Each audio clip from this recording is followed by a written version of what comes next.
15ನೇ ತಾರೀಕು ಬಸನಗೌಡ ಪಾಟೀಲ್ ಯತ್ನಾಳರ ಮನೆಗೆ ನುಗ್ಗಿ ತಲೆ ಕತ್ತರಿಸೋ ನಿರ್ಧಾರ ಆಗಿದೆಯಂತೆ.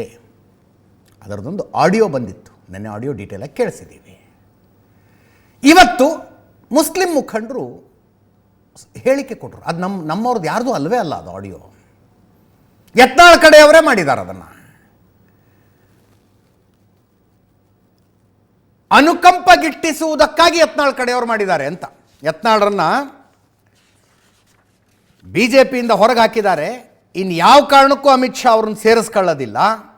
ಅದಕ್ಕಾಗಿ ಹಿಂದೂ ಸಮಾಜ ಮತ್ತು ಬಿ ಜೆ ಪಿ ಹೈಕಮಾಂಡ್ನ ಸಿಂಪಥಿ ಗಿಟ್ಟಿಸಿಕೊಳ್ಳುವುದಕ್ಕೆ ಯತ್ನಾಳ್ ಕಡೆಯವರೇ ಇಂಥ ಆಡಿಯೋ ಮಾಡಿಬಿಟ್ಟಿದ್ದಾರೆ ಅಂತ ಮಾತು, ಸ್ಪಷ್ಟೀಕರಣ ಇವ್ರದ್ದು. ಕೇಳಿಸ್ಕೊಳ್ಳಿ. ಜನತೆ ಗಮನಿಸ್ತಾ ಇದ್ದಾರೆ, ರಾಜ್ಯದ ಜನರು ಗಮನಿಸ್ತಾ ಇದ್ದಾರೆ.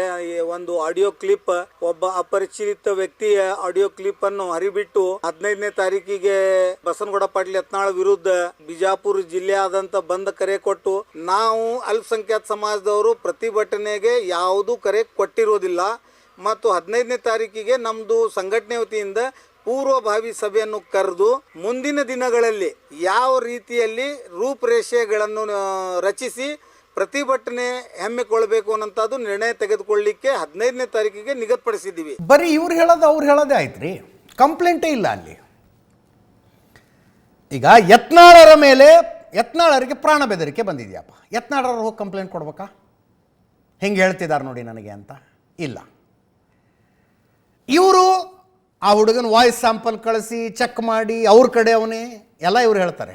ಇವ್ರಾರು ಹೋಗಿ ಒಂದು ಕಂಪ್ಲೇಂಟ್ ಕೊಡ್ತಾರ? ಮುಸ್ಲಿಂ ಸಮುದಾಯದ ಹೆಸರು ಕೆಡಿಸೋದಕ್ಕೆ, ಮುಸ್ಲಿಂ ಸಮುದಾಯದ ಏನು ವೇಷ ಧರಿಸಿಕೊಂಡು ಯಾರೋ ಒಬ್ಬ ಹಿಂಗೆ ಆಡಿಯೋ ಮಾಡಿದ್ದಾನೆ, ಅವನು ಯತ್ನಾಳ್ ಕಡೆಯವನೇ, ಅವನು ಯಾರು ಅನ್ನೋದನ್ನು ಪತ್ತೆ ಹಚ್ಚಿ ಕಠಿಣ ಕ್ರಮ ಕೈಗೊಳ್ಳಿ ಕಂಪ್ಲೇಂಟ್ ಕೊಟ್ರ? ಇಲ್ಲ. ಯತ್ನಾಳರ ವಿರುದ್ಧ ಕಠಿಣ ಕ್ರಮ ಆಗಬೇಕು ಅಂತಾರೆ, ಕಂಪ್ಲೇಂಟ್ ಆಗಿದೆಯಾ? ಇಲ್ಲ.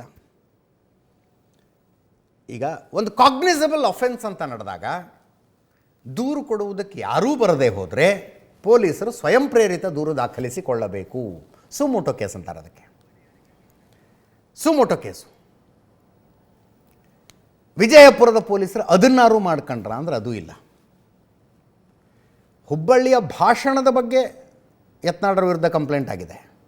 ಬಟ್ ಒಬ್ಬ ಶಾಸಕನ ತಲೆ ಕತ್ತರಿಸ್ತೀವಿ ನಾವು ಅಂತ ಹೇಳಿದ್ದರ ವಿರುದ್ಧ ಸುಮೋಟೋ ಕೇಸ್ ಆದರೂ ಯತ್ನಾಳರು ಕೊಟ್ಟಿಲ್ಲಪ್ಪ ಕಂಪ್ಲೇಂಟು.